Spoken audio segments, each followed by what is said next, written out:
Always remember, the opinion you follow should be your own. Just consider the things stated here to be a second opinion from a complete stranger online. Happy Friday, Mike. Happy Friday, Phil, and everybody else out there listening. Excited for another Random Waypoints podcast, as always. We got a lot to talk about, Mike, so let's get right into it. Sounds good. Mike, Jimmy Kimmel is back on the air after Disney suspended him for nearly a week. And he broke down saying it was never his intention to make light of Charlie Kirk's assassination. He thanked supporters on both sides and admitted he didn't agree with Disney's decision. The real question is, do you buy his sincerity, and did Disney make the right call here? So, I mean, that's a loaded question, as always. You're good at those. I would say that Disney made the right call, putting him back on the air. I think this is a little bit of a nothing burger. And the reason I think that is because, honestly, and yeah, there's some personal bias involved in this, but, of all of the late night guys, to me, Jimmy Kimmel is weak. Meaning, like, I don't. That just is, maybe it's just myself, but he's boring to me. I just don't see it. I don't think he's that funny. I prefer pretty much everybody over him. So putting him back on the air, to me, I had to laugh because we talk about bias in the media a lot. And I was reading an article from a more left wing source, and it said, Jimmy Kimmel comes back. It was just stunning, amazing, the response that we got. And, the crowd gave him a standing ovation and all this stuff. And I'm like, well, of course the crowd gave him a standing ovation. They paid to go see him. Like, the crowd is going to be positive no matter what. So that's a given, of course. You got to realize that 23% of the market that they broadcast to did not play him. So because there were two major organizations, Sinclair and the other one, that refused to put him back on the air. So another interesting stat I saw that's also being pushed by more of the liberal community is that he's back and he's stronger than ever because look at his YouTube views are through the ceiling and way higher. Well, of course, there's more people watching him on YouTube because they're not able to see him in that 23% of the market. So, I think that's going to die down over time. He's going to get back to normal. I think he sucked it up a little bit I listened to his entire monologue. I think that it was very carefully scripted to satisfy all of the powers that be. He sort of didn't exactly apologize, but he made it more clear, and he did everything that Disney wanted him to do, I think. And yeah, I don't know. It was just, it wasn't super genuine. I didn't think, I don't know. I mean, that's just my take on the whole thing. I think that ABC, the only reason why they put him back on is, and you'll probably relate to this better than me, Mike. It's kind of like when restaurants do what I call a soft closing. I don't even know if that's a word. Yep. They're going to close. Yep. But then NBC's local affiliate comes in and interviews them and talks about how they're shutting down. And then they get this boost of sales. So they'll stay open like maybe several months beyond when they said they're going to close because they're making money off of closing. Exactly. And that's what I see with ABC. It's like, okay, we'll keep bringing him back as long as these numbers are up. We're making money off of the controversy. But I think once things calm down, you'll see later on, it may be a year from now, he'll get a calm firing. It'll be a quiet firing. Yeah, exactly. I think because was in the news so much, it brought value to the show, and that brings value to ABC's pockets, and it brings the advertisers, continues to keep them on board. But other than that, you're right. I think he's dying a slow death. I mean, that's the best way I could say it. And you said it at the beginning. I've never thought he was talented. My first memories of him are with the Adam Carolla used to have some kind of like man show or something like that. It Yes, was him like and a Adam Carolla. macho Yep. type, Yep. and Adam Carolla was funny, Yes. but I was Yeah. like, he was like the straight guy. You know Yes. what I mean? He didn't Yeah. have no humor, and Hmm. he's always been called a comedian. I have never watched a Jimmy Kimmel show because I already thought he wasn't funny. So I'm like, Right. I don't want to watch a show of him. Yeah, I So would say he's the weakest comedian of the late night guys. So some of the other guys were true comedians in the beginning. But like you said, I think Adam Carolla was the one that carried him. He's way funnier. oh yeah, and like I think Adam Carolla has lost it a little bit, but Mhm. he did have it. Yeah. I've never seen Kimmel have it. Right. Agreed. I've never even him, like what's his name that was from Saturday Night Live? Is his name Fallon? Oh, Jimmy Fallon. Yeah. Yeah, Jimmy Fallon. Like, I don't think he's extremely funny, but he has funny moments in his Yes. shows. I'm always Yeah. seeing a highlight that Yeah. I watch and he's funny. He's Mhm. definitely at the bottom. So was Kimmel's emotional defense genuine or just damage control, Mike? Um, Because to me, I, it sounded like he was saying the bare minimum to live another day. yes.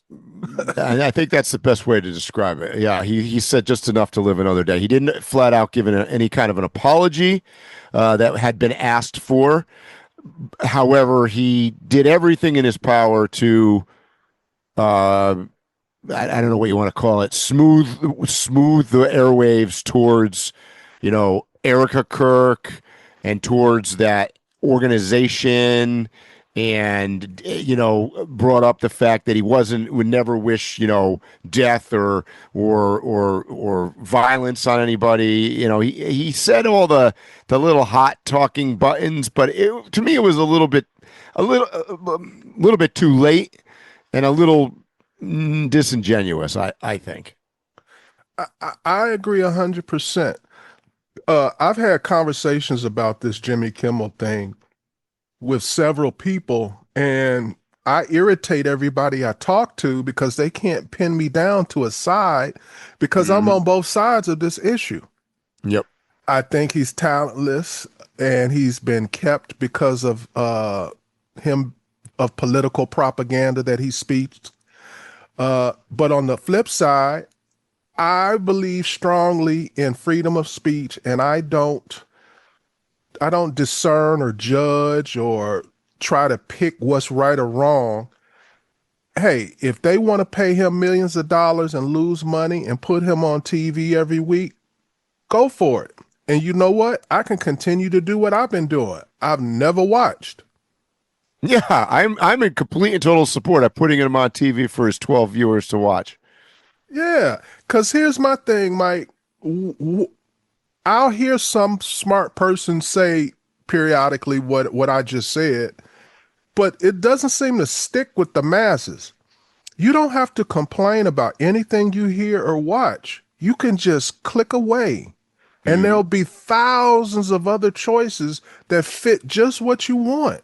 Yeah, agreed. So I think that this is just all political theater. There's no substance to it from either side.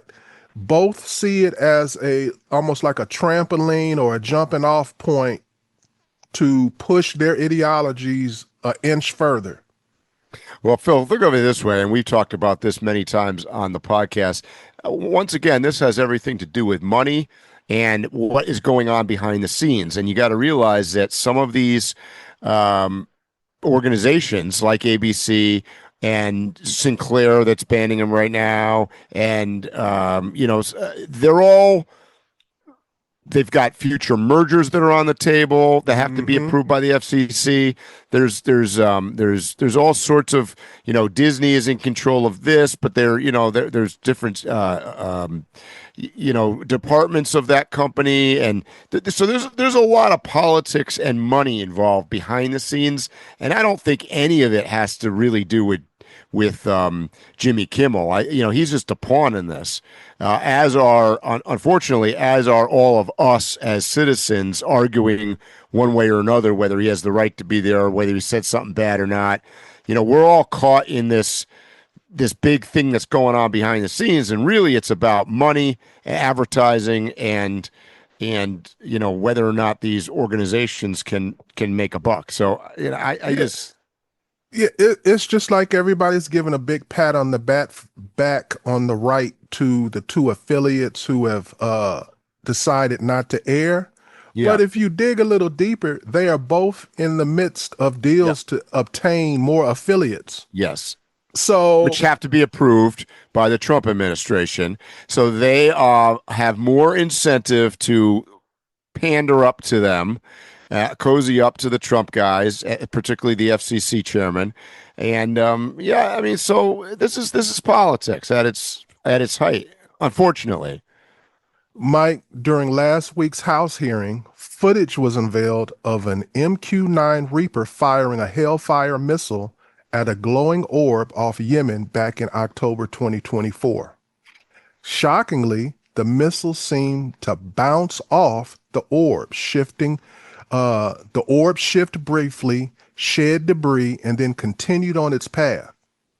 Lawmakers are now demanding answers. Mike, was this a glitch, foreign tech, or something truly unexplained? One of three things. It was either a glitch, either we shot at something that was, or shot at something else and it re-diverted it towards that because it was something that we're testing, meaning that the orb or something was some kind of defense or offensive tool in our arsenal, or it was an extraterrestrial flying saucer or something. I don't know. I mean, what I do know is, because I heard people talking about this, it's like, oh, maybe possibly somebody came up with a new weapon or new defense mechanism or something. What I do know is that Yemen and nobody associated with Yemen developed any weapon of that state of the art that our Hellfire missile bounced off of. Okay, so if it was anything that was developed as a defense thing, we probably made it and we shot at our own stuff. So I don't know. I saw that same article though, but I watched the whole video. It who knows what it was. I kind of agree with you, but that might be the same reason why it was Yemen, Mike. It might have been a flying rock. And yeah, like Fred Flintstone. The best they could do was a catapult and a gigantic boulder. So, Mike, I kind of got a different take on this because of something I saw years ago, and I tried to find the footage. I remember seeing on YouTube, because they got all of these military channels that I love to watch. Yeah, I watch a lot of them too. And they were showing they would start with a question and then they'd give you the video and the answer. And one of the questions was, what happens when a missile doesn't arm or it doesn't fire off? Mm-hmm. And they showed it hitting something, and it kind of was similar to this footage. And I'm wondering, was it just a bad missile and it hit it at an angle, it knocked something off? Because you can't see where it hit it. You're just assuming like it might have just tipped something, right, and knocked it off, and it didn't explode. Yeah, it could have been a dart or something. Yep, that's what I think. Yep, but I do not dismiss any of the other choices. I don't have an ego so big that I think that we're the only people in the world. Universe. Right, in the universe. Yeah. See, well, that was ego again. We think our world is everything. Yeah, exactly. Yeah, I'm with you on that.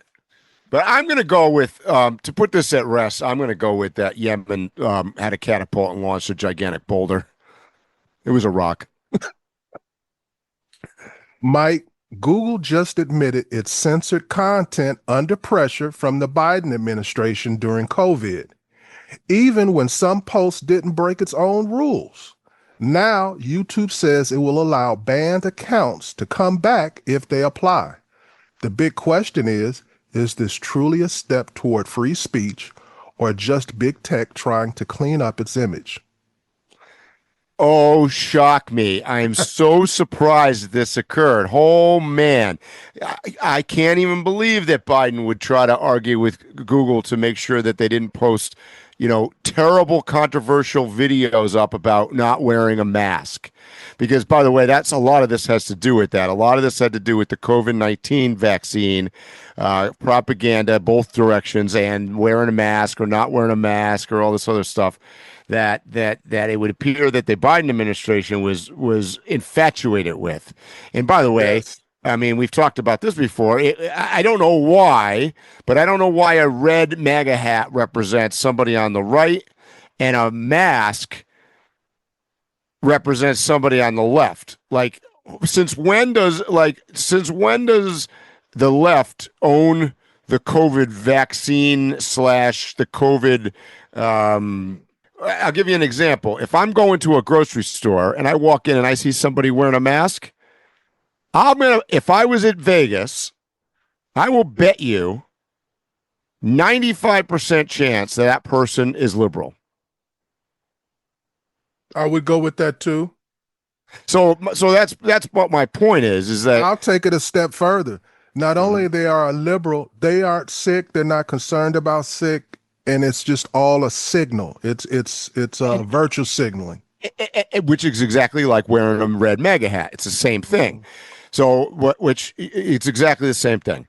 So this YouTube thing has a lot to do with the disinformation. And by the way, okay, I'll give you the libertarian perspective on this. Personally, I think that we can choose as citizens for ourselves whether or not we want to choose to follow something, believe in something, or leave it in our lap to go out and do research into any kind of topic. So if there's going to be a video on YouTube telling me that if I don't wear a mask, I'm going to drop dead, or there's a video on YouTube telling me that if I wear a mask, I'm going to be saved, or whatever side you're talking about,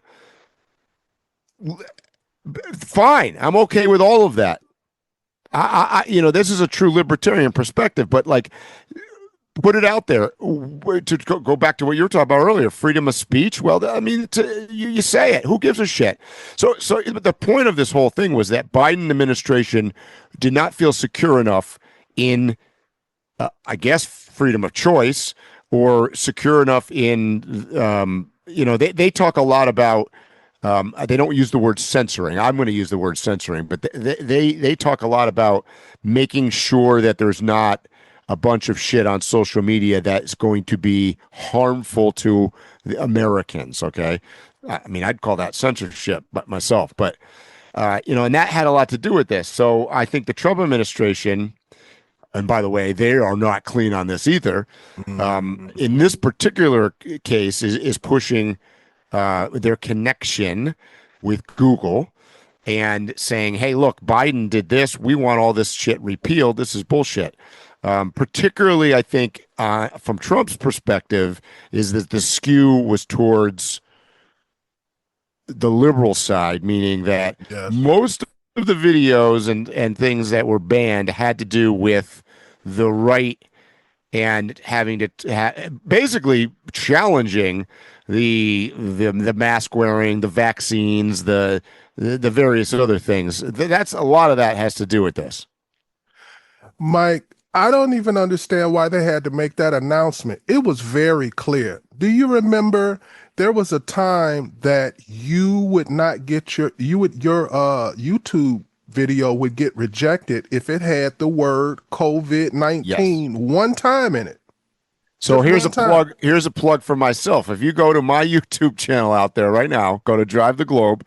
There's a video that I put out from Delaware in the United States in 2020, I guess, or 2021.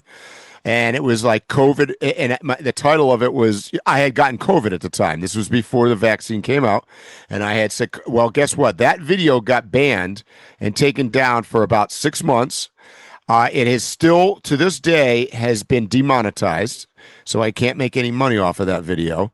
And in fact, my what do you call it? My thumbnail had the what's the the poison symbol on it, kind of like an X or Oh, whatever. the biohazard. Yeah, the biohazard. Exactly. That's what I'm looking for. Biohazard. So look that up. Go to my YouTube page. You can see that. So I'm living proof that is a true statement, Phil.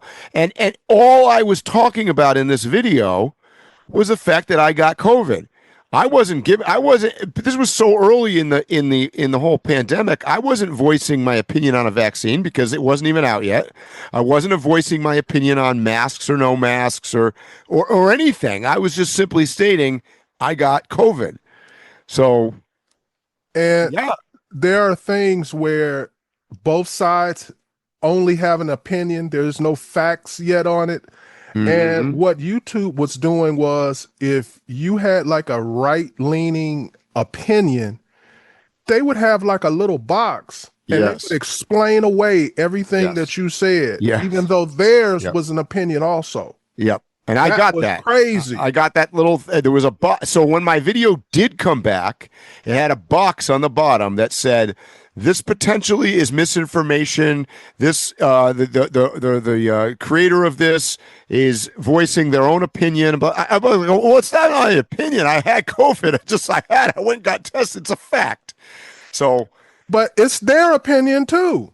It's their opinion too. And the difference is that for a while, I think that social media was consumed and taken over more from the left side than the right side. And I think, and that's just a fact. And then today, I'm going to argue at this point, it's going the other direction. As the pendulum swings, and we see this happen with everything in politics, I think it's swinging the opposite way. And I don't think that's a good thing either, by the way. Right. It's swinging more towards the right side. And now suddenly the right, ironically, has shifted roles in some cases. And the right is like the ones doing the censoring and changing the stuff just with the opposite opinion. Well, that's no better. That's the same bullshit. Well, you just hit it on the head right there, Mike. Each side, when one is in office, they always do whatever you do in office. And the one who's out of office does whatever you always do when you're out of office, which is bitch. Yep. Yeah, exactly. Mike, we've had another tragic shooting this week. This time at an ICE facility in Dallas. A rooftop gunman opened fire, killing one detainee and critically injuring two others before taking his own life. Authorities say he left behind ammunition marked anti-ICE, pointing to political motives. It's part of a troubling rise in targeted attacks on ICE officers and other U.S. institutions. So, my question, Mike, is, do you now see a connection between all these shootings, or are they just random shooters? Well, you know, I've been ramming this home for a while now that I see something bigger. Yeah, I hear you. I mean, to the extent that the narrative is being written for them, one could argue that they're working in concert together. Okay, so meaning that they are all following an ideology that is similar, and it's being preached to them. Thus, they are under one big umbrella. They may be acting independently, meaning that they didn't go to a town hall somewhere and sit in an auditorium and be lectured to by the ringleader of this or whoever that is, because there's many ringleaders, obviously. But yeah, I think that to many extent, I think that they're working together from a sense that they have determined, and when I use the word they here loosely, they meaning, in my opinion, the people that are on the wrong side of history have chosen to say that ICE is a bad thing. Now, ICE, let's just cut to the chase here. And ironically, this person opened fire and killed the wrong people, right? So they killed the immigrants in that theory that they're trying to protect, rather than the ICE. There was no law enforcement that was injured in this incident, and obviously they were trying to attack the law enforcement, I would assume, but they are attacking these people for actually doing their job and following the law of the United States that was voted on by the Congress using the power of the full Constitution. We might talk about Constitution later, but using the Constitution of the United States as a framework of this. So nothing here is being done by ICE that's illegal in a sense. So that's my big problem with this is that, look, if you don't like what ICE is doing, in other words, you don't like deporting these poor innocent, in your view, these poor innocent bystander illegal immigrants, then change the law. Change the law. Lobby, vote in new people that are going to vote in Congress to say, look, here's a path to citizenship that's quicker or faster, or if you're as radical as a lot of these guys, if you run across the border, you automatically become a citizen. I mean, I think there's people that feel that way. So, I heard somebody talking the other day on a podcast that was like, everybody should be able to come to the United States, and if they indeed want to come here, they get citizenship. What? I mean, are you fucking out of your crazy brain? No country in the world does that.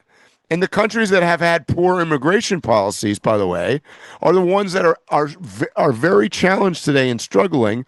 And by the way, like most developing nations in the world, which people refer to as third world countries or shitholes or banana republics or whatever you want to call them out there, but these countries have serious border control problems, and there's people coming and going. And then I'll use a lot of these countries I've been to: Congo, Rwanda, Burundi, Uganda. That whole area there, as an example, can't control their borders. So what happens when you can't control your border? You get people that infiltrate it from other countries, from other organizations, from other tribes, and you get warfare because they're trying to take over territory. Well, what the hell do you think is going to happen in the United States? Same thing.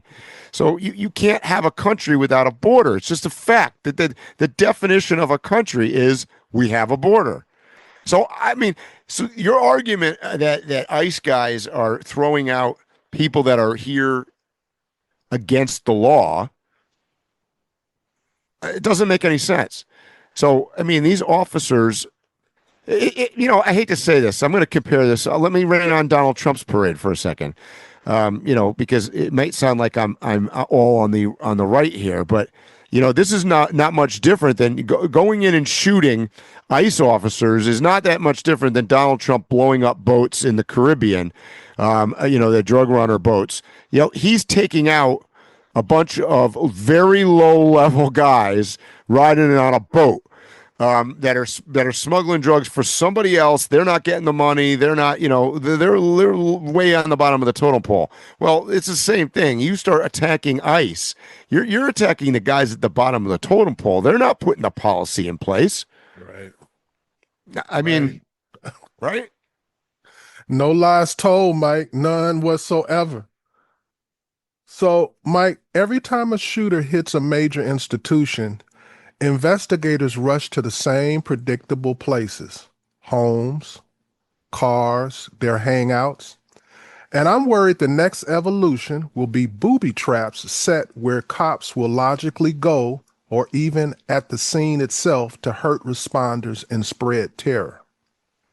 Do you buy that attackers will start booby-trapping investigation sites or scenes to multiply harm? Absolutely. Absolutely. I mean, by the way, that's been a Al Qaeda and a ISIS method of approach in other parts of the world for a long time. So, do I think that's going to happen? Yes, absolutely. I'm actually a little bit surprised at some of these random I'll call them crazy people. What did Jimmy Kimmel call what did he call the guy that shot Charlie Kirk on his monologue? He called him a deranged individual citizen or whatever the hell he used. But I'm a little surprised that none of those guys have set up booby traps because they've worked at that level, right? I mean, they did research, they've acquired guns and ammunition. They went to the effort of engraving sayings on bullets and things like this. I mean, this is nutty stuff, right? So why wouldn't the guy booby trap his apartment? So when the cops finally show up and they blow up or whatever happens, yeah, I'm surprised it hasn't happened. Well, I introduced it as a question, Mike, but this is me extending my conspiracy theory to you. Uh, so far, my predictions, everything has happened, so I got to have some new predictions. Yeah, because at this point, I barely call it a conspiracy theory. It's fact. Thank you, Mike. I mean, let's be honest. I mean, every time we get on this podcast, every Friday, we go, "Up, here it is again. This is what I was talking about." Yeah, you're right. I can't argue with that. So, and here's the killer. I want to be wrong on every one of these predictions. Let's Yep. be clear. And I Yep. want this to be wrong. But I'm telling you, that's what I see next. I see some school shooting or some assassination. They're going to rush to it, and then you're going to hear about that they rushed there and then the house just blew up or something. Or maybe something, because these people are looking for not just the kill, they're looking for the theatrics of it. So I'm scared of the ideas that they have in their head. They'll think of something worse than I've thought of. Well, I mean, the reality is that most, whether they're international criminal organizations like an ISIS or an Al Qaeda, or they are single things, they're looking for maximum devastation, right? That's what they're all looking for, generally But speaking. But from every time I've listened to like recordings of them where they're talking about it, like with what's his name for 9/11, the tall guy, I can't think of his name. So, Osama bin Laden. Right. They absolutely do what you said first. That is their number one priority. But 1B is that they are interested in it being theater. They want it to be something, if it's caught on tape or video, you're like, whoa. Because not that they didn't really get that many people with the airplane crashes in 9/11. They could have killed far more people somewhere else, but that was the most visual thing to do, was to hit that building. And they weren't even take out the tallest buildings in New York City. they It's a didn't news. think that it was going, because they have the recording of him saying, I didn't think all that it was going to, fall like that. Correct. They were just looking for the plane to smack into it and have that visual. Yep, that's right. And that's the power here of what they're trying to accomplish is fear. I mean, that's more important than the actual, killing part, is the fear part. That's certainly from an Al Qaeda perspective. Mike, Venezuela has just taken a bold step, approving a strategic partnership agreement with Russia while U.S. warships sit off its shores and President Trump hints at possible strikes. Caracas is now running massive military drills, showing off Russian fighter jets and missiles, and accusing Washington of plotting regime change. The big question is this heading toward open confrontation, or is it just power posturing? Well, I think Washington is definitely looking for regime change. We are definitely threatening them on purpose. We've been doing this for years. This is not something new under Trump, really. This has been going on for many years. I think that that Venezuela is stomping their feet very similarly to what you would expect out of any banana republic kind of government. They're going to show off a bunch of aging, old piece of shit Russian fighter jets that probably are missing half their parts. I mean, let's be honest. If we really wanted to send something in there, or we would crush them in a matter of minutes. They're not strong, and they're not well supported by their own citizens either. So, and Russia isn't going to help them worth a shit. Russia already showed that. I mean, Russia could sign any agreement they want with Venezuela, but Russia was in an agreement with Iran, and they kind of like, oh yeah, we really like Iran, but we're not doing nothing. We're not helping them. So, I mean, that's a no-brainer. I think people are looking at Venezuela and all the things that are going on right there, what they're coming up with is logical. They got plenty of oil, other resources, but I agree with that, but I think it's more military strategy for the upcoming possibility of World War III. If you Yeah. look at a map and you look at how Venezuela protrudes into Oh, the Atlantic Ocean, and how close it is to the Panama Canal, we need Venezuela. yes. It is a Which, by the way, from a history lesson, we used to be very, very close friends with Venezuela. By the way, you brought up the Russian fighter jets, but most of Venezuela's army is supplied with United States weapons because we gave them a ton of stuff earlier. Um, From my and understanding, we used to do military like when you pretend fight with each other. yeah, yeah, yeah. Before Chavez, we were very tight. Venezuela used to be the gem of South America.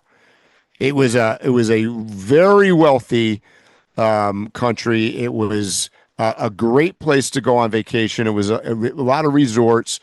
We partnered. ExxonMobil went in there, and everything fell apart when Chavez took over and nationalized everything and kicked all the American companies out. Basically, that's what started all this.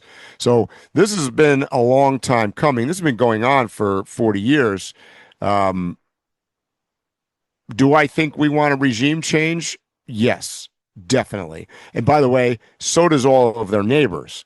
So it's not just us. And here's the interesting thing is that people, I've noticed that even the liberal side has largely kept fairly silent on this because they're not in disagreement either. I mean, there really isn't anybody that is going to be big in support of the Venezuelan government right now, between the fact that they're oppressing their people, that they are largely or one of the main players in the drug industry, that they are obviously violent and allied with everybody that's bad. I mean, if you look at Venezuela, they've got 10 allies in the world, and all of them are no bueno, right? So, I no one's going to cry if. I think Trump could. This is another thing. I think Trump has the power to do something with them right now because I don't think there's that many people that are going to speak out. So, Mike, I got a prediction. We're not done with Central and South America. I believe the next step is we're going to, I don't know exactly what it is, but we're going to enter in some kind of arrangement or conflict or something with Argentina. It's all about that water channel. It's all about that Atlantic Ocean. And even though Venezuela gives us the most strategic location, it would even be better for us to also at the tip of South America to have some kind of military base or agreements for air flights or something with Venezuela. I predict Venezuela being the next targeted country in South America by the United States. We shall see. So, Mike, think about this. I really want you to think about something because I was analyzing this. For 2 decades, the United States has been fighting wars. It either quit midstream or they outright lost. And while America bled resources on the battlefield, China has never fired a shot. Yet they managed to win big, dominating economically and expanding its global influence. Mike, is America stuck fighting the wrong battles while China quietly racks up victories without war?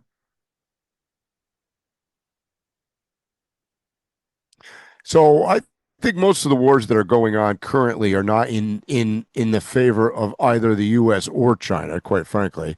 That's hard to say. That's hard to say. I mean, China has aspirations, to expand their control, largely to keep their economy afloat, because they've got some economic problems on the horizon. So that's one of the things that they've got to figure out, particularly if the U.S.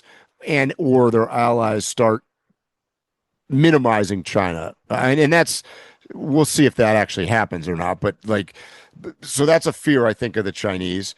They have to have partners, and we've talked about this on the podcast, whether there's going to be two, quote, global economies. Mm-hmm. Hard to tell at this point. I don't know, but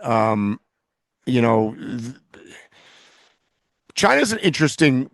They're interesting because I think it's a cultural thing to some extent. I think that they're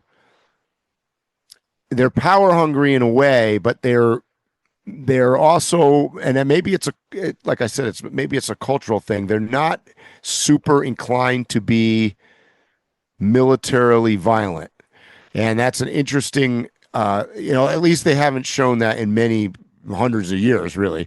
So, I don't know. I don't know. They're hard to gauge right now. Obviously, they have technology, so from modern warfare, that's what you need, right? Technology. So,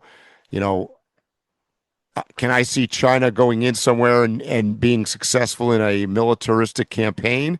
Yeah, because they get the best drones and stuff in the world. I could definitely see them succeeding somewhere, but I just don't. They've taken a different approach for sure than we have. I think that different approach has allowed them to not only catch up with us as far as technology and things like that, but it's also put question marks in the minds of a lot of our allies. And that's my biggest worry, is China has reached a point where, whether we agree or not who has the stronger military, I don't think there's a disagreement on them having a major military that we should be concerned about. And all they need is one or two of our major allies, and the tide is turned. So I think that the past couple of decades has been more to their advantage. They haven't wasted military. They haven't wasted money. They've actually been building up their military. Through war, we've destroyed relationships. We've strained relationships with allies, while China hasn't put too much strain on any of their allies. As a matter of fact, all of their allies for the past couple of decades, they've been constantly telling them, we got your back. We'll help you. We'll help subsidize your oil. We'll give you military equipment. So China, to its allies, has looked like a very good friend. We have not looked like a very good friend to a lot of our allies for a long time. Yeah, I agree with that. I mean, the only thing I would say about the China side, though, is that a lot of their allies are weak countries, meaning that they've got a bunch of things in Africa and Middle East and in various places where they're not super strong. And the second problem is, realistically, where China would want to expand and where their best hope of expanding, quite frankly, is Russia. Yes. So, and right now, us and our allies have portrayed that as the major alliance, right? China, Russia. And ironically, that would be probably where China would want to go after first, would be Russia. Didn't Putin just go visit him again, like last week? Yeah, I think so. Yeah. Not for the parade. I mean, after the parade. Probably, like a few days ago. Well, because Putin is desperate, right? He needs help.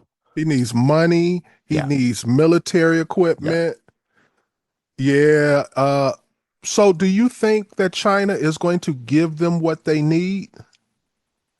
Well, not without getting something in return. And what China generally wants in return is things that, like I said before, help the economy. So whether that's oil or some kind of mineral resources or something like that, they want something. Yeah, they're not going to do it for free. Mike, all of this to me is interconnected with our Constitution in one way or another. We've discussed our military, we've discussed our law enforcement, we've talked about the courts, immigration, free speech. These are all things that are within the boundaries of the Constitution. Would you agree with that? I definitely would.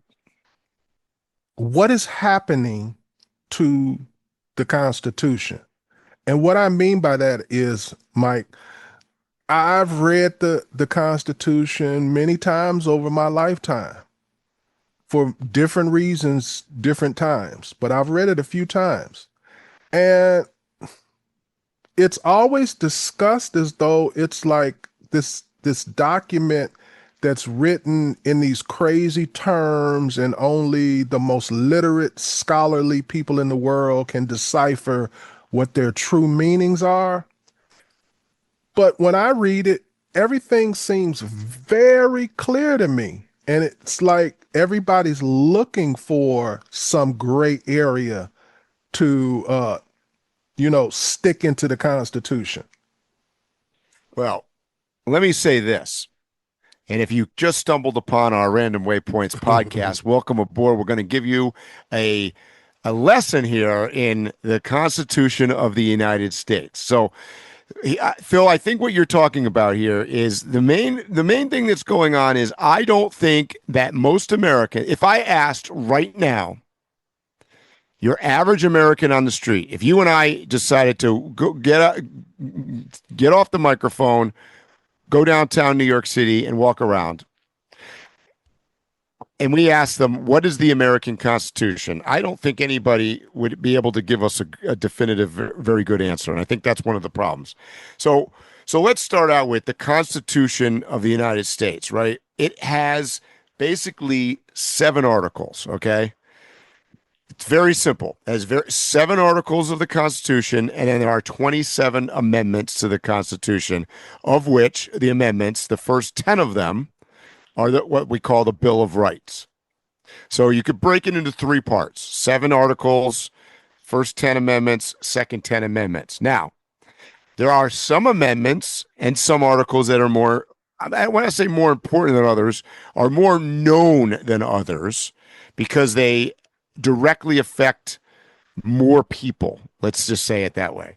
So I'll give you an example, and sometimes I got to cheat and look at a number, but like if you look at like the Bill of Rights as an example, some of those are important, and then other ones are like more of I don't want to say they're footnotes, but they're definers of some of the other ones. And then obviously the amendments, as you know, there's 27 amendments. There's really only 20.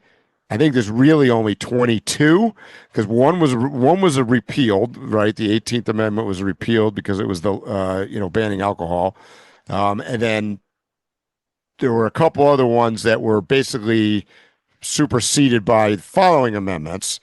So they're not really completely in effect any longer, although they didn't rescind them. They've modified them. But in the to look at this as a broad perspective, every single thing about America is in the Constitution, whether it's in the articles or in the amendments. That's it. There isn't anything else. So every single time anybody goes to court, whether it's your local court or your Supreme Court, or Phil, you drive too fast, you get a ticket, you got to show up at court. That is talked about in the Constitution, and it's defined how we handle it, what your rights are to court, who are the people that are trying you, who are the people that have been appointed to make the laws, the fact that you're as equal as I am because we're both citizens and it can't be discriminated against race and sex. All of this is defined already in the Constitution. There isn't anything that's not. So what people don't understand is that we have this argument going on today between, let's just call it the liberals versus the conservatives. Both sides are ignoring the Constitution to large extents. And they're arguing a bunch of stuff that actually was already defined right several hundred years ago. It's been backed up a million times. And like you said, Phil, if you read any of the articles or any of the amendments, they're written in plain English. They're not they're not at all hard to read. So I think you and I, off the record, not on the podcast, we're having this conversation last week. And I think we were talking about, in particular, the amendment number 2 which is part of, I quote, the Bill of Rights. So people don't realize the Bill of Rights is part of the Constitution. Amendments 2, which people commonly refer to as the right to bear arms, right? So I'm just focusing on that one. And if I read it, and I have it in front of me, a well-regulated militia being necessary to the security of a free state, the right of the people to keep and bear arms shall not be infringed. It's that simple. It was written to protect us as citizens against the government. And that I broadly hear on a daily basis. People misconstrue that to mean that it was we have the right to have guns. That is not exact. That is not what it says. They try to hang their hats on the word militia, but Correct. If you really understood it, forget about what the word militia means. Yep. What has the definition of the word militia meant since the inception of this country in Correct. America? That's right. And a militia was always referenced to some group of people outside the box that are protecting the box. Correct. That makes sense. I don't think I said that. Yes, that's exact. No, that makes total sense. And that's the thing is, so, that's just one example. That's one example I could read. I could read just about any of these amendments, and they're very, very simple. I agree, bro. but we've gotten off track, and the reason I'm going to extrapolate here a little bit, Phil. The reason I think you brought this up is because I believe that we're at a crossroads in this. I think the country has reached a point, and I'm going to give you my conspiracy theory here. Ooh, and I'm not a conspiracy theorist guy, but I think America has reached the end of the Constitution. And what I mean by that is I think that if you were to take a vote today, if you made every single United States citizen read the entire Constitution front to back and vote it whether they like it or not, I suspect it would not be super popular. I think people are going to find lots of challenges and lots of things that they want to either add, because I think we're in a society right now which is inflationary, right? So to tell somebody that the Constitution consists of 7 articles and 27 amendments, they're like, well, that's it? There's nothing else? No, there's nothing else. There isn't a bunch of little nitpicking, silly details put in this. This is very general. It's a framework that is all-encompassing, which is, by the way, why it was such a miracle that the country has lasted so long, because people always say, well, what happened 250 years ago with guns isn't applicable today. They didn't have guns that could shoot 100 bullets a second. No. That's not what the Constitution says, and it is still relevant today. That's what makes the document so special. The problem is we have reached a crossroads, and I believe that, and here's my conspiracy theory, I don't think either side is necessarily supporting the Constitution. And right. although the conservatives preach a constitutionalist attitude, I think that they're largely full of shit. And there's a couple things that are going on right now. I believe that if Donald Trump was not 78 years old or 79 or however old he is, and even though the fact that he is that old, I believe that he is underway of trying to circumvent, change, or abolish the Constitution altogether, and specifically to, I believe it's the 25th Amendment. No, that's maybe 20. I can't remember which one it is. I forgot. I confused the numbers.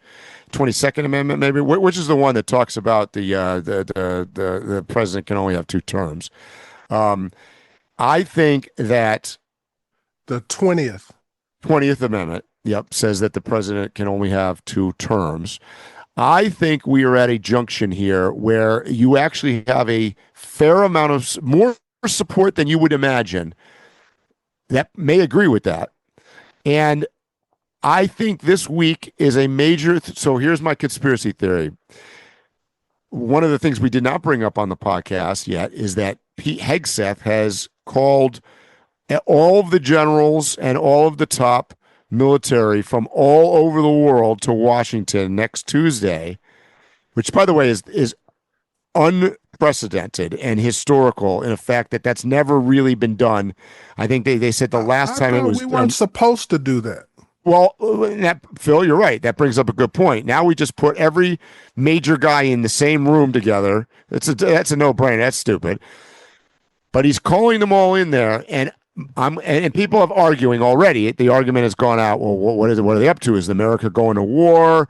Is he gonna? What is this all about? I'm going to tell you what I think it's about.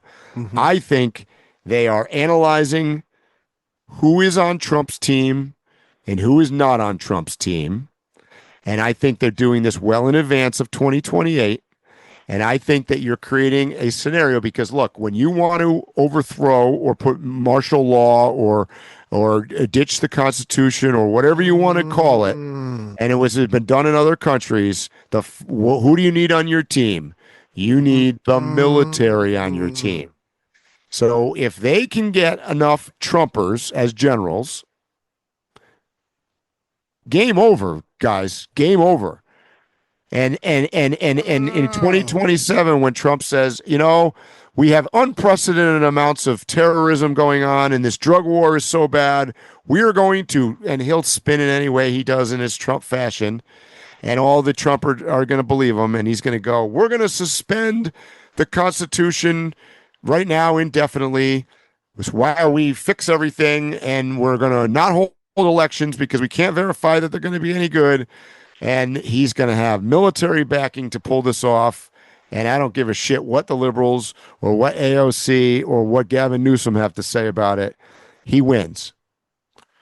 Mike, I am feeling good right now because I have been slowly slipping in subject matter and topics, hoping that you saw exactly what you just said. So I don't have nothing to say. I agree with exactly what you said, how you said it. Welcome aboard to the conspiracy train. let me preface this by saying I do not believe big time in conspiracy theories. And I'm going to say something else. The only thing I could say that is a difficulty in all this is the fact that Donald Trump is almost 80 years old.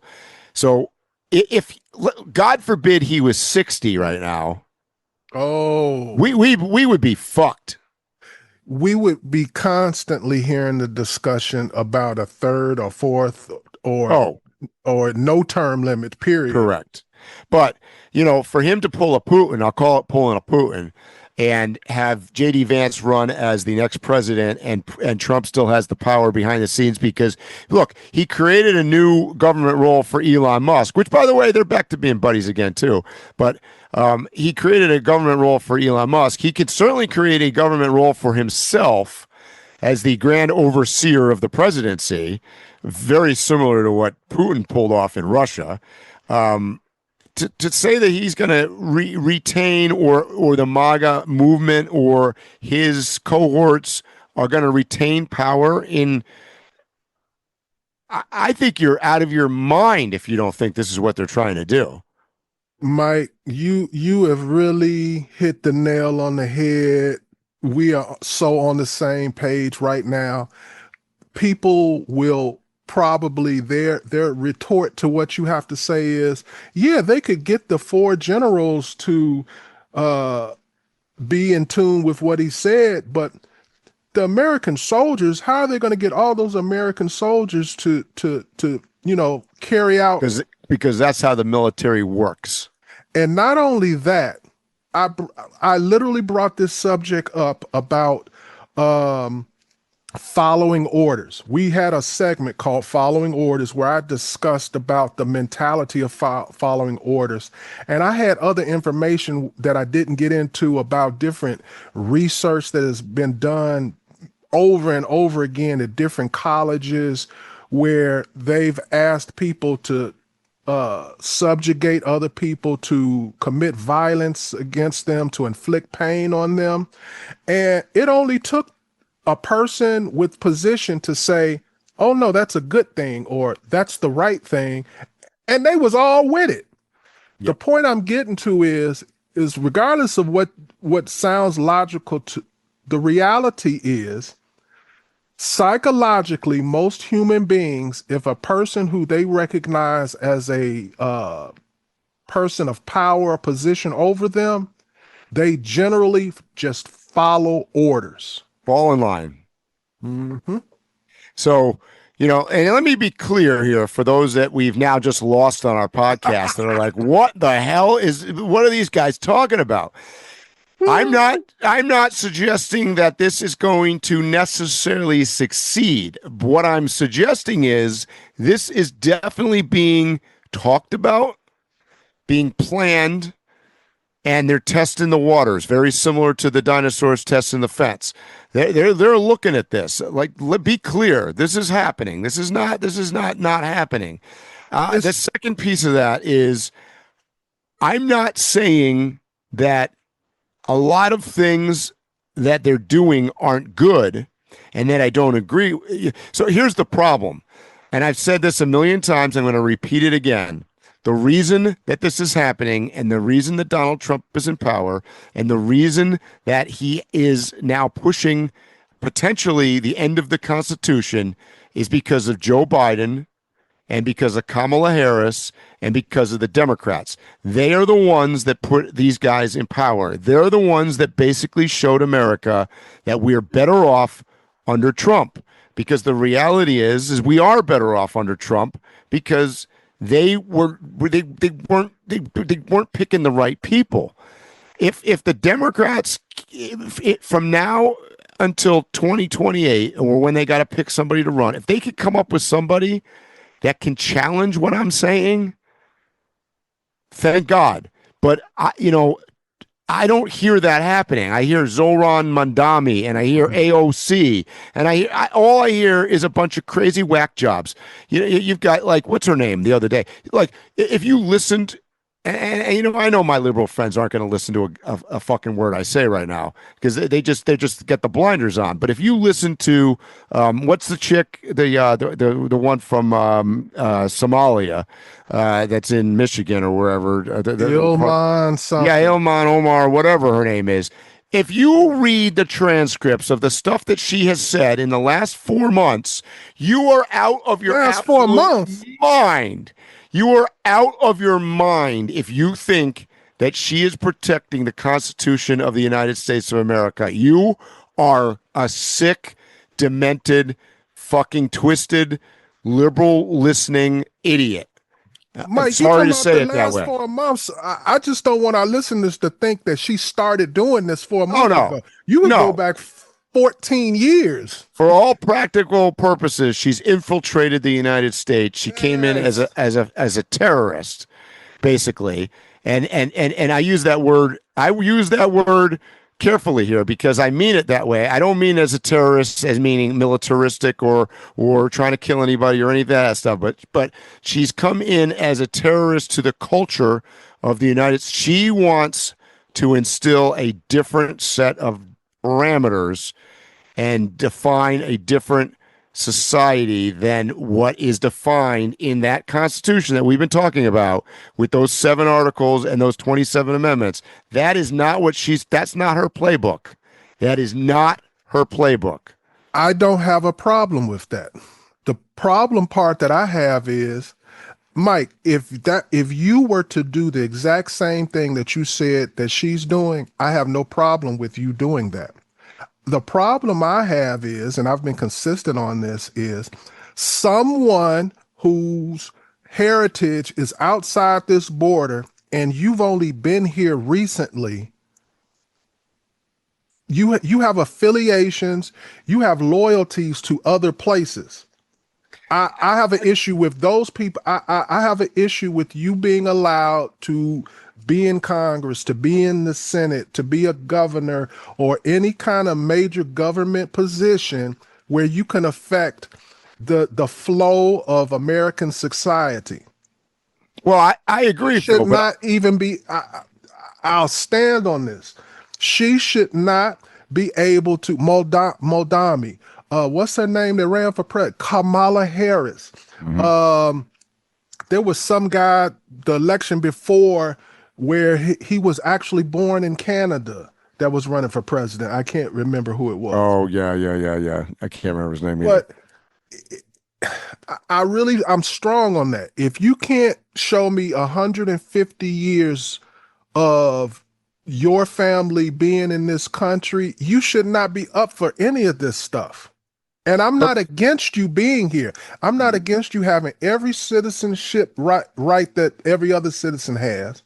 But you should not be infecting our politics with your ideologies. And I think it takes about 150 years for you to get all that out of you.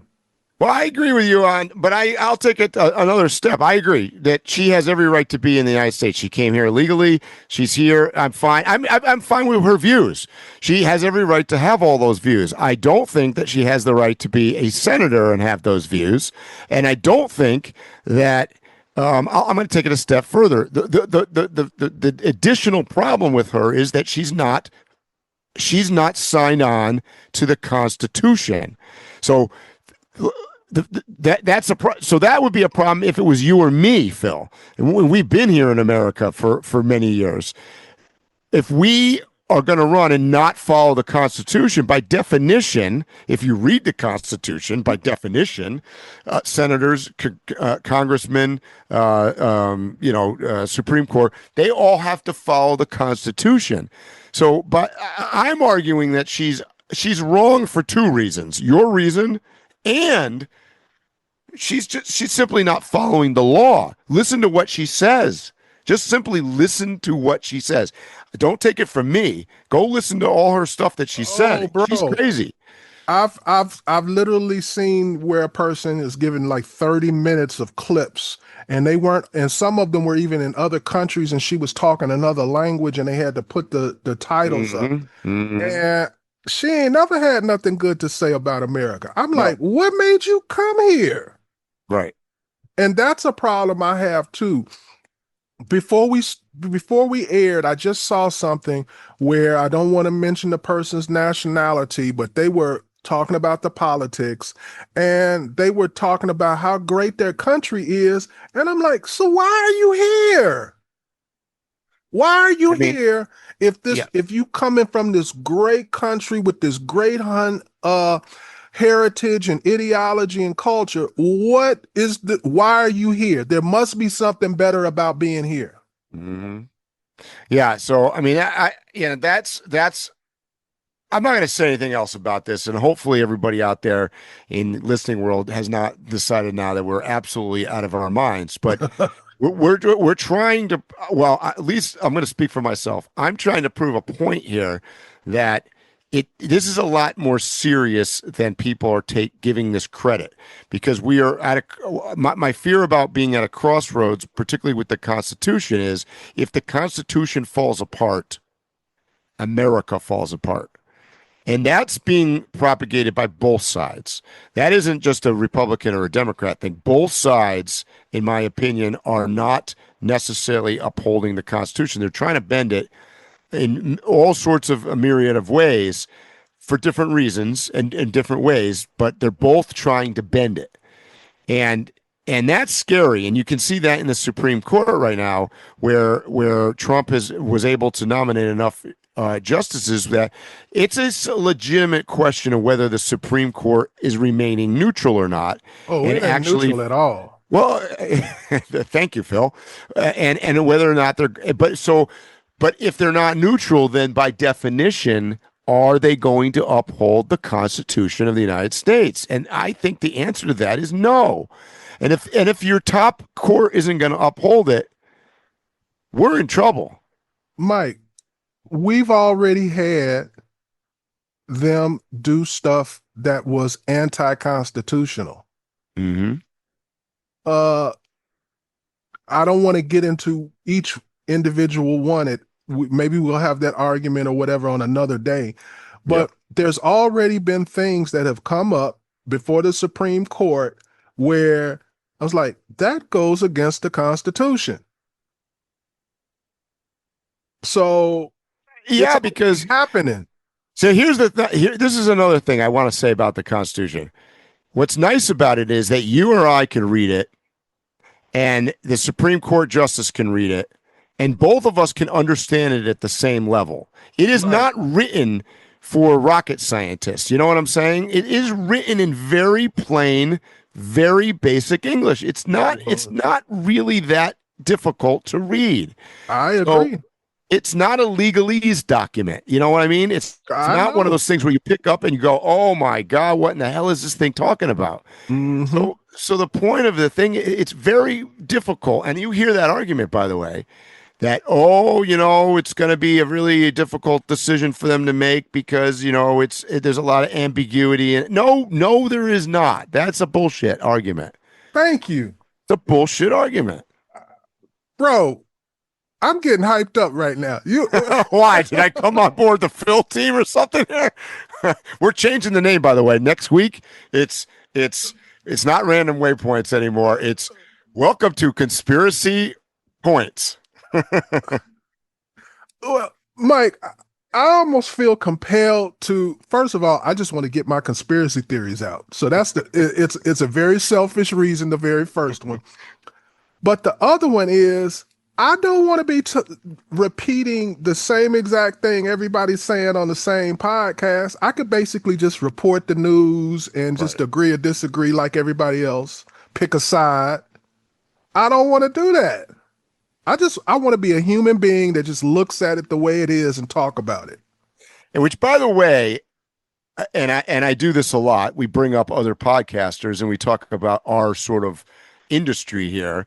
Mm-hmm. If you listen to other podcasters, and I highly encourage you to go out to listen to other people, I have found one of the reasons I like to listen to podcasting is because most of the podcasters are very similar to us in a sense that they are giving it from their viewpoint, and they're just looking at it as a black and white situation in front of them, unbiased, unrelated to the government or to the right-wing talking points or the left-wing talking points. Because, I mean, just this week I heard podcasters both on the left and right, including the big ones like Joe Rogan and Alex from Who's Your Daddy, talking about free speech and other stuff. And by the way, they all pretty much agreed. In fact, all of them said basically what we said here today. So there are people that do their research, and there are people out there that are understanding of this. And my fear is that, like everything else, the narrative that comes out from both the mainstream media and from the right-wing conspiracy spinners and the left-wing spinners is all these talking points, and that's what the bulk of Americans listen to. They're not listening to logic or you and I just said, well, we just read the shit. To get ready for the podcast today, I started reading the Constitution, and I was looking through, and in fact, I got notes right over here. I wrote down the numbers because I confuse the numbers all the time, admittedly. And I wrote them down, which each one is. And by the way, when you write them all down, you go, okay, that one deals with religion. That one deals with guns. That one's talking about soldiers taking over homes, search and seizure, due process, speedy trial, jury trial, how to set bail. The very basic things, each one of these things. And when you look at it that way, you get to the end and you go, wow, this is really not very complicated. But then you think of something, well, what in America doesn't fit into one of these scenarios? So nothing. So Mike, let's end this podcast with going through the first 10 amendments. The Bill of Rights. Right. Real quickly, just go through the first 10, or I'm sorry, the first 14. Let's just quickly go through. I'll read the statement, and then we'll just briefly say what we think. I mean, you could just do it where I just did. Number one is religion. I mean, you barely have to read the thing. I mean, it's your right to choose religion. So, right? I mean, simple. Right. So number one is Congress shall make no law respecting an establishment of religion or prohibiting the free exercise thereof, or abridging the freedom of speech or of the press, or the right of the people peacefully to assemble and to petition the government for a redress of grievances. Yep. Well, Separation of church and state. Who does that not cover? Everybody. It literally, whatever category you want to throw yourself in, it is very quickly told you got the right to say what you want to say. Exactly. Nothing else. And nowhere in there does it say that you have the right to say it without consequences. It does not say that. Right. And it doesn't differentiate what kind of speech is free speech. That's right. The Second Amendment, we already went over that. Guns. Right. The third one is no soldier shall in time of peace be quartered in any house without the consent of the owner, nor in time of war, but in a manner to be prescribed by law. And I translate that into English as we're not a military state. You can't soldier. They by the way, they wrote this Constitution because of separating from England, and and that was common for soldiers to come and commandeer people's homes. So that to me, that's just an amendment separating military from private citizens.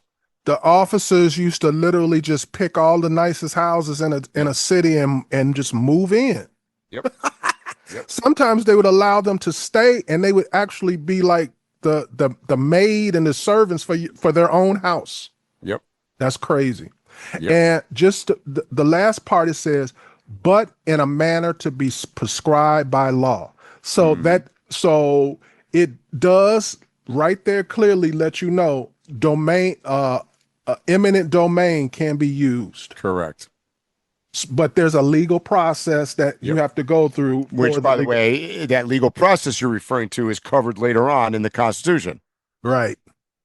Now, number 4 is the right of the people to be secure in their persons, houses, papers, and effects against unreasonable search and seizures shall not be violated, and no warrants shall issue but upon probable cause, supported by oath or affirmation, and particularly describing the place to be searched and the persons or things to be seized. Now, that's the basis for all of our, quote, police activity in the United States. This is often the most quoted amendment that gets people off the hook in law. Yep.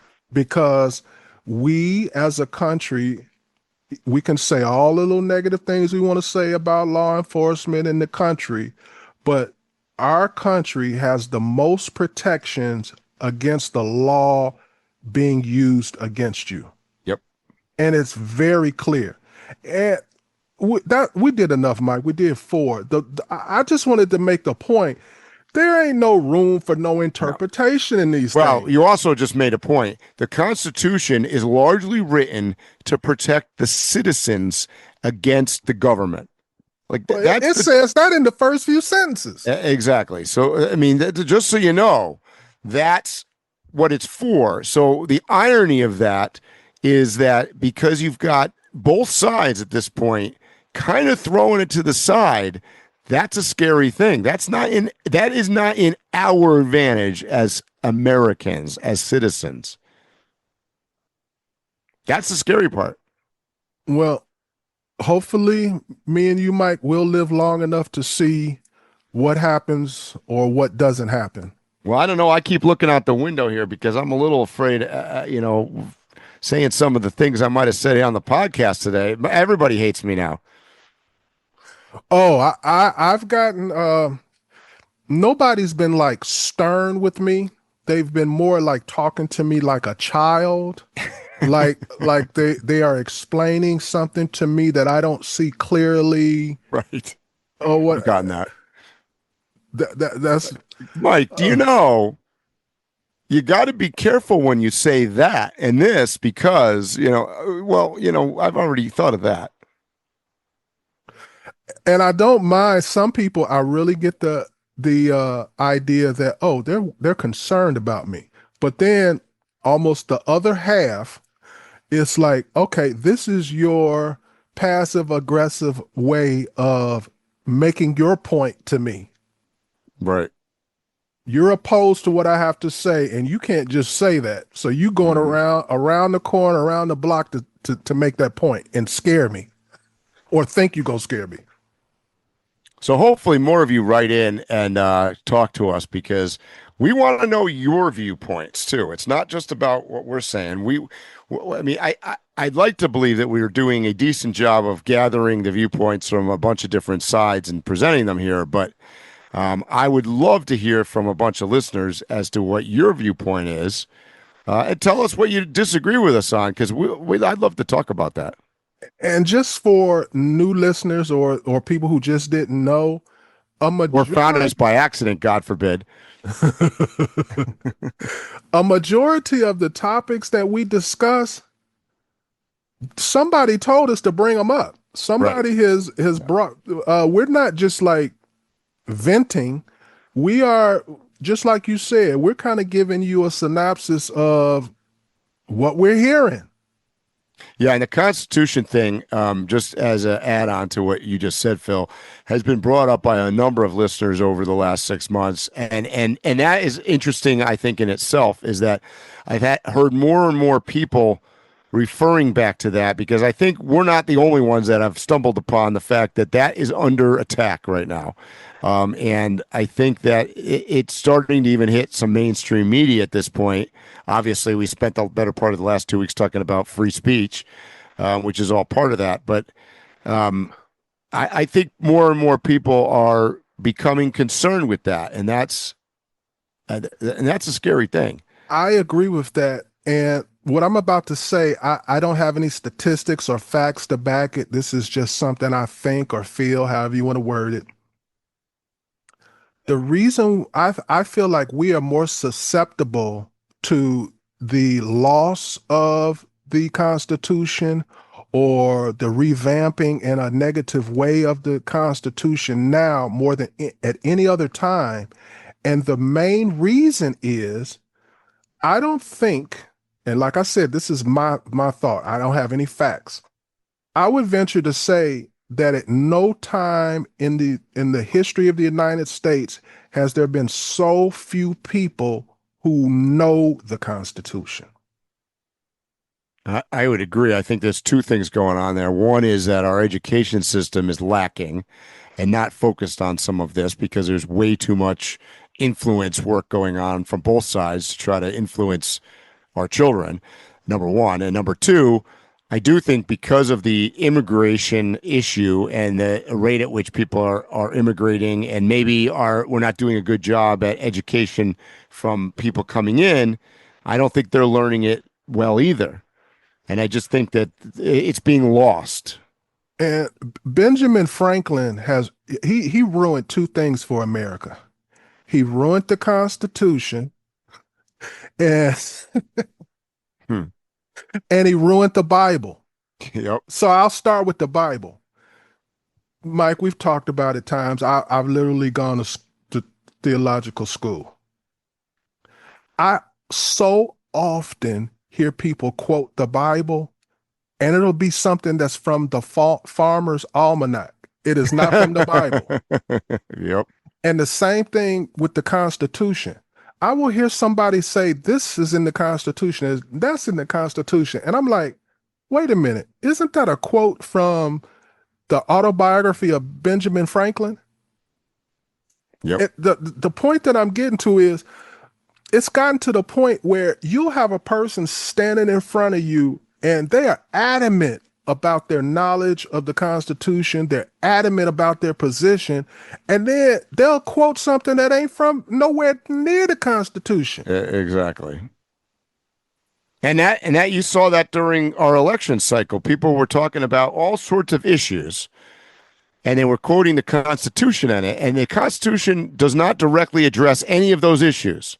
Right. I mean, it just doesn't. Those all issues are addressed indirectly. However, they're talking like it's written in the Constitution. I'm like, no, it's not. I worked for, I won't say the name, but it was a Fortune 100 company. And I also worked for other companies that are Fortune 500 companies. And they all had one thing similar put in place. Before you could ever get your cubicle or your office or whatever the case may be, you had to read like a little manual, sometimes a book. And the first few pages, I can't think of the word now, but it's basically like the Constitution for all the companies had a mission statement, right? Mission statement. Yeah, and it's the same thing.